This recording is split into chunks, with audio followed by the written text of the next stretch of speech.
Welcome to Studio with your local Lay Dominicans. We'll be discussing some of the gems we've discovered in our studium, where we share the fruit of our contemplation and the joy of the gospel message. Representing our St. Albert the Great Lay Dominican chapter and co-host of today's show are myself, Cheryl Drozda, Jeff Drozda, and we have a special guest and co-host today, and it's Dr. Jaoquin Wong. Thank you and welcome for stopping by on our way to our retreat. Thank you for having me. Hello, everybody, and thank you for listening. all the way from New Orleans. Yes, I just drove in today. Wonderful. Welcome. So, Dr. Jaoquin Wong was coming through, and we're heading to our Dominican retreat actually here, and I thought it would be great to have him stop by and kind of share his journey in the Lay Dominican community. Yes, as you can tell from my name, Joaquin is Spanish. It's a Spanish name. In English would be Joaquin. I was born and raised in Panama, the country. I'm the youngest out of 7 boys, and baptized and raised Catholic. My mom was very devout. I remember growing up, for a stretch every Friday night, they had a prayer book, and we would get in line in front of that. So we didn't grow up saying grace before meals. So we were all baptized, went to Catholic schools. Back then it's called Colegio de la Salle, which would be Christian Brothers, or St. John Baptist de la Salle. So 12 years out of that, and then after that I went to the national or the university and went to medical school. So I did some training and then came to the U.S., lived 6 years in New York, in the Bronx, and then got a job down here at the State Medical School, LSU, but I'm over at the Children's Hospital. So I've been here since 1995. That's going on 29 years. If you do the math, you can guess how old I am. So I did, while in university, I did make it to the Sunday Mass. We were between 2 parishes. One was Our Lady of Mount Carmel, the priest from Spain. Iglesia Nuestra Señora del Carmen, Our Lady of Mount Carmel, yes. Freestanding, and then the other church on the other direction, we were halfway, right? Was the Claretians? Yeah. Then the translation would be National Sanctuary of the Immaculate Conception. No AC in the churches back then, just some fans blowing at us, and you would try to. So it's hard to keep 7 boys still in the pews. I can imagine. Yeah, so we all did First Communion, and my confirmation, confirmation godfather was one of my older brothers. And then I remember taking pictures in some brunch at the country club, the usual, a suit.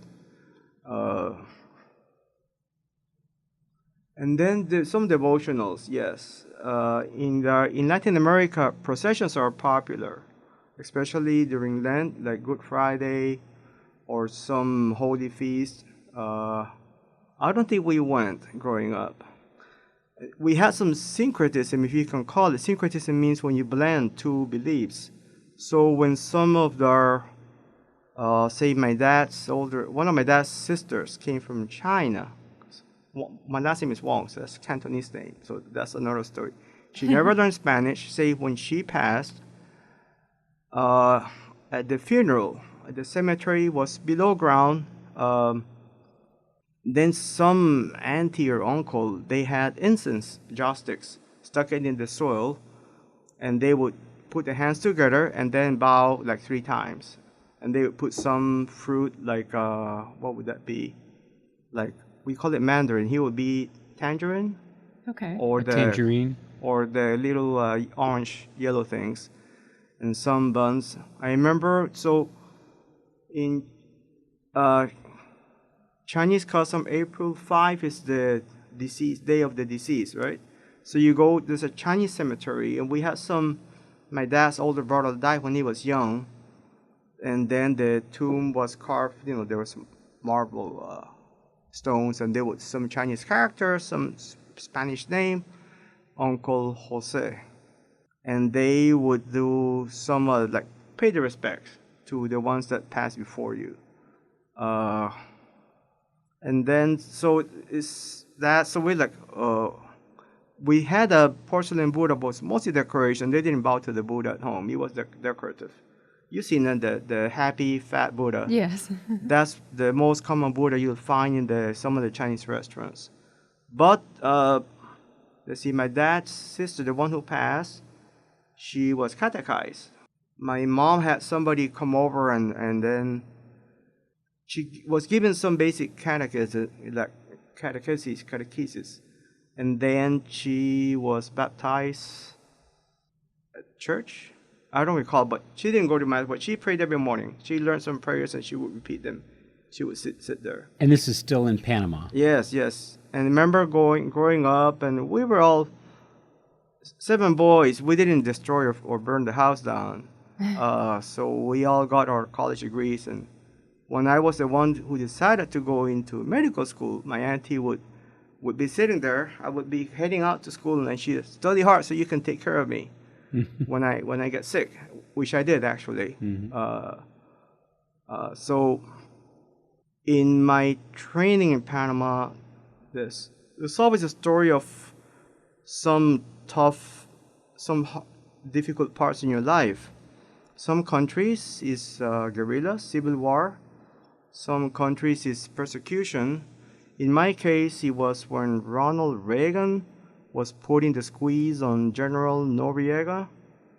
So you couldn't find, there were no government jobs like coming out of med school. If you have kids, you would go to the experienced pediatrician. You wouldn't go to the new graduate who is hanging his shingle.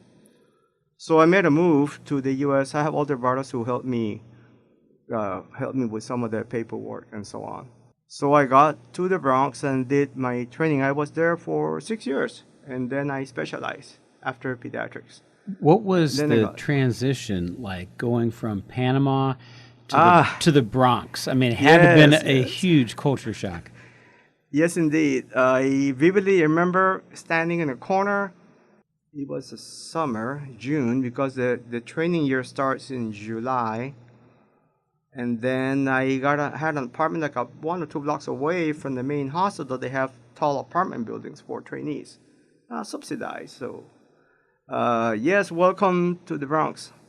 Now, the language was not a big problem because Panama, as you remember, we had a canal zone.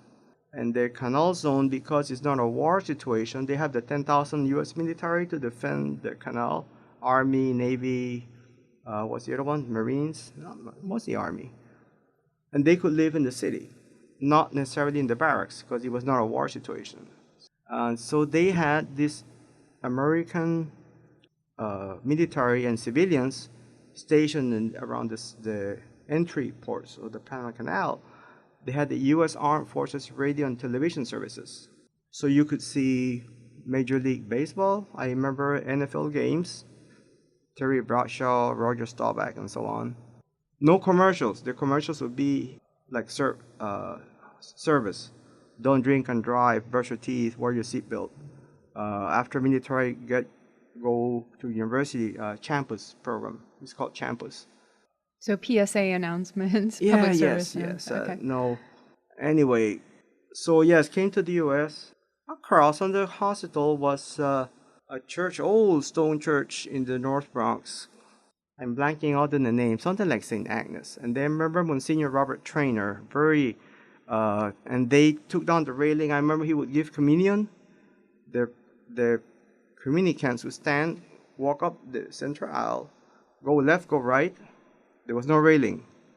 So he would shuffle his feet, say to the left. As you receive communion, you would step back, and then the people behind you would step to the front. I remember that.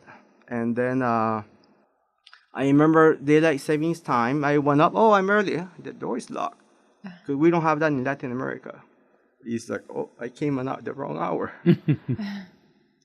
Then when I moved here in 95, the young lady librarian, she just got married.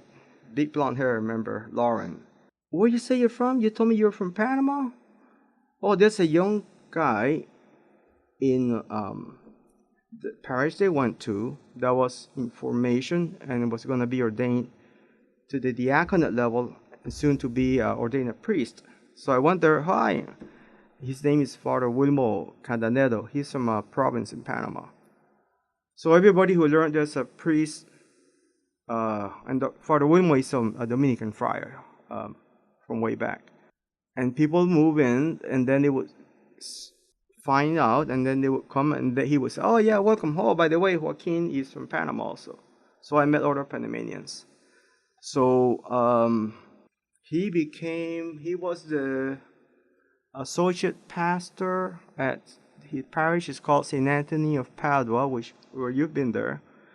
Was given to the Dominican friars, and then he got reassigned to be master of the novices, were the candidates wanting to become a Dominican friar or priest do 1 year of their daily prayers, daily mass, and some classes, and they either continue or they leave, and because they figure it's not for me, they would say. Father William was now back in Panama, but we make good friends, and then I became a quote-unquote friend of the Dominicans, and I will get mailings to support the Southern Province.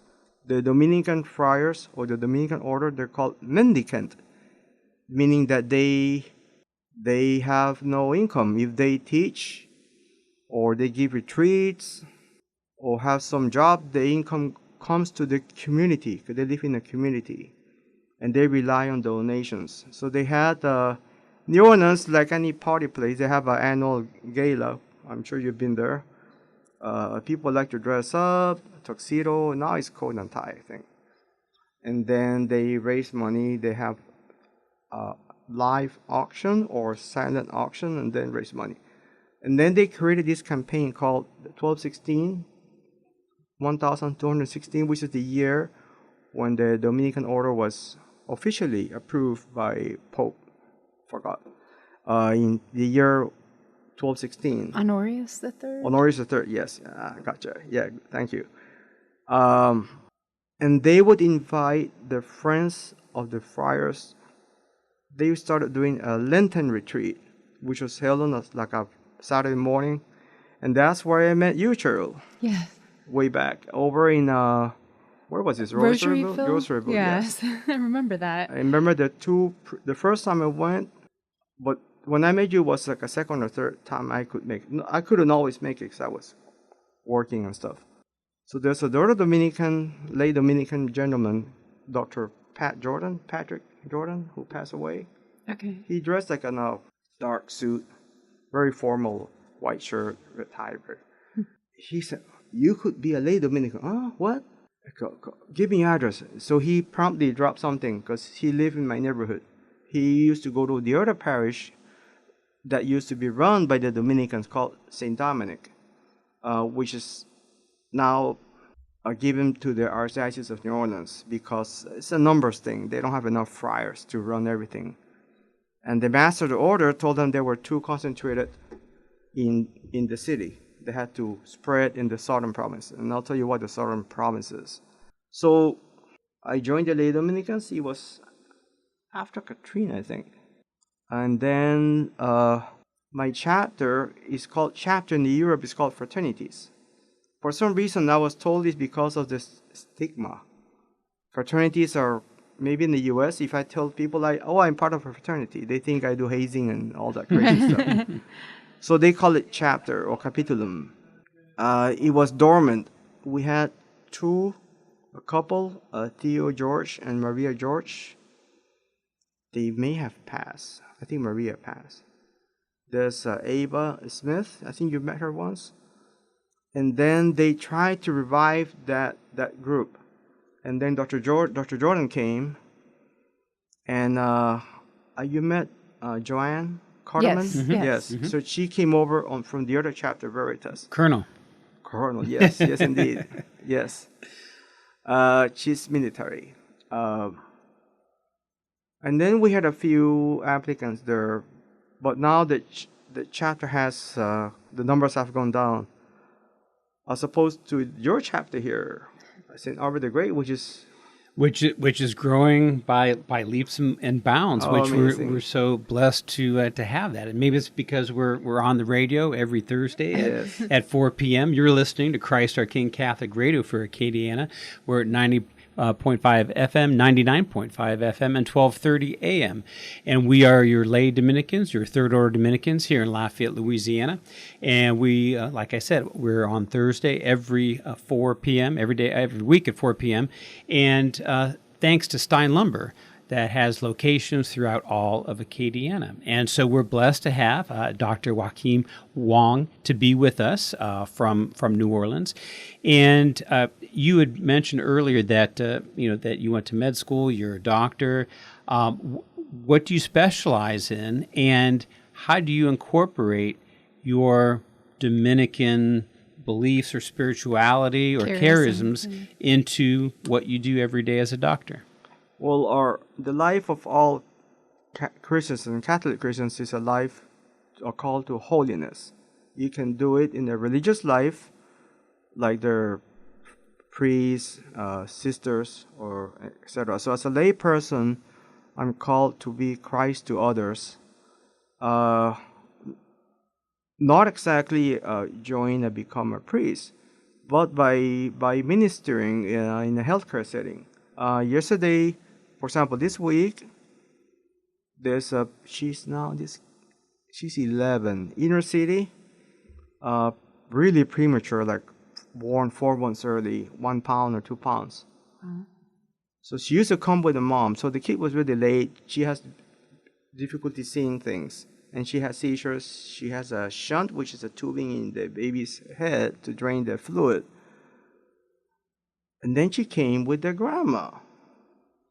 The previous visit was, say, 6 months ago with the dad. And the year before was with the mom. Turns out the mom is in jail, so daddy had custody in February. Turns out now grandma has custody. That's the daddy's mom. And he's in jail, normal looking, clean cut, no. He didn't look what they would call in the street hardcore. You know what I mean. But turns out, I guess he was in the wrong company. She said he'll be there for 5 years. And I knew from what he told me, I asked, who else lives at home? The daddy has a brother who's like 10 years older, who's paralyzed because he was shot in the neck, or the gunshot went to his neck and left him paralyzed. So I said, in my setting, I'm a neurologist, so I just, okay, no seizures, okay. I said, by the way, the feeding tube is leaking. Oh, and then I see the stain, and that formula, the special formulas, they have a particular smell. Yeah, I can see that.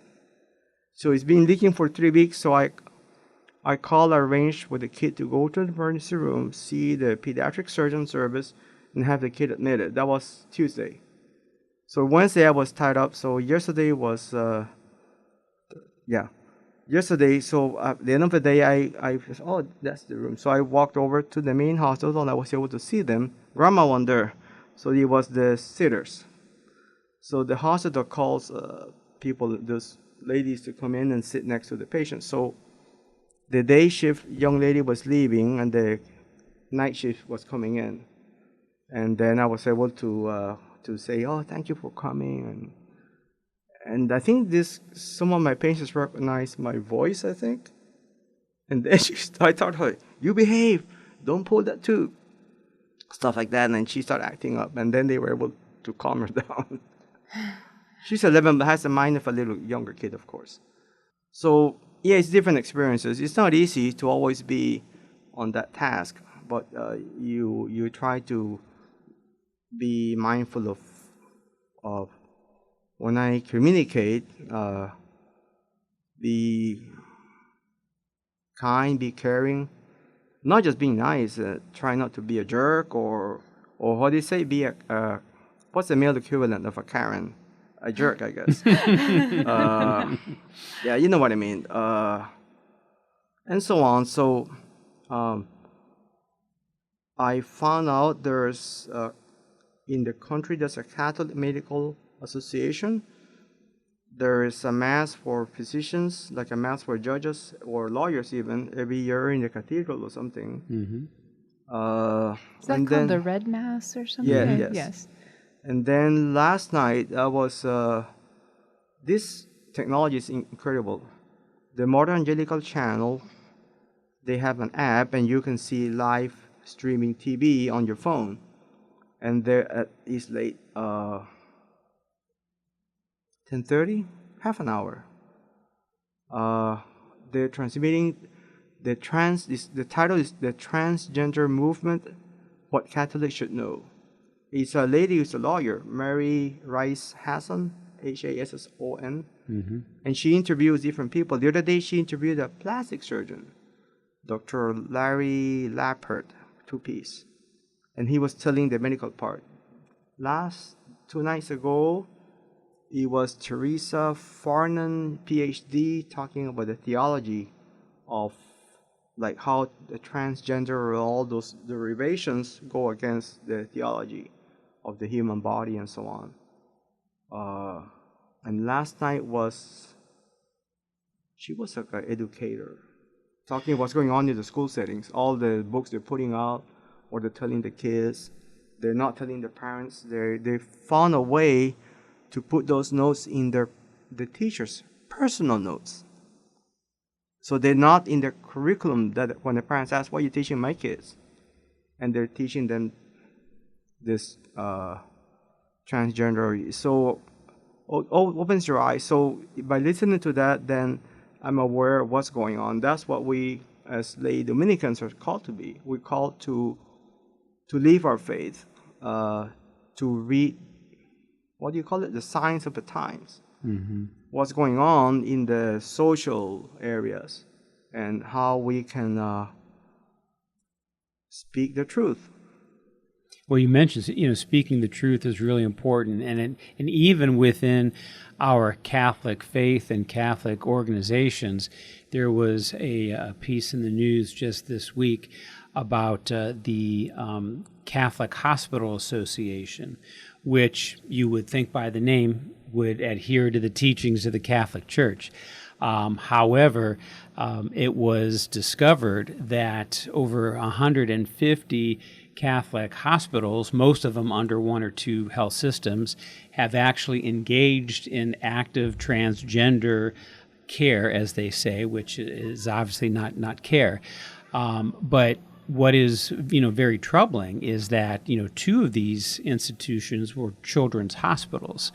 And so now the dilemma within the church is, what is a Catholic hospital? If they're not adhering to what the United Catholic Bishops are saying, then how can they call themselves a Catholic hospital? Once again, this is, not something that's going to be solved overnight, but this is, as you said, we have to stand our ground. We have to learn what's happening in our culture.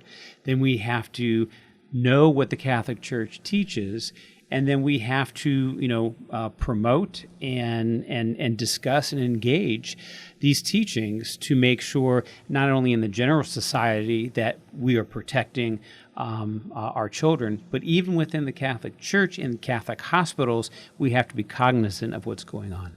I believe Jeff has done that before as well. In our own personal journey, one of our children was actually misdiagnosed with hydrocephalus, and the Catholic hospital asked if we wanted to abort. And it was we have 8 children, so it'd be hard to find out which one and where. But just as an example, Jeff found the ethicist, tried to find out, the hospital president, and alert them to this option that was given to me, which of course we would never consider. It turns out she had colpocephalus, agenesis of the corpus callosum. But anyway, she's perfectly fine, and so it would have been a horrible option and a loss to all of our lives because she's very dear to us. So anyway, the point is, Jeff, we didn't just sit there and say no. We also took it to another level and tried to confront that issue. So, Glad you did that, because when they find things on the fetal ultrasound, I always tell them, okay, after the baby's born, we need to do an MRI. They'll give us more detail. So it gives you in 3 views: side views, front views, and top views, right? Mm-hmm. We call it different, sagittal, coronal, and axial. So anyway, it gives you better views than an ultrasound. Ultrasound is echo or sound waves, so it gives you 2 views. So there's a lot more detail.